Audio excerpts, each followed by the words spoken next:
পাল্টানো দরকার। চাই বিজেপি সরকার।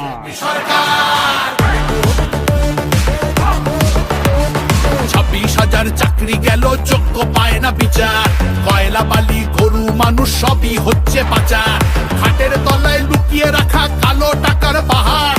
প্রতিবাদ করলে বলে বিরোধী ধরে মার। সব দুঃখ ঘোচাতে হবে, সইব না তো আর। তাই পাল্টানো দরকার, চাই বিজেপি সরকার।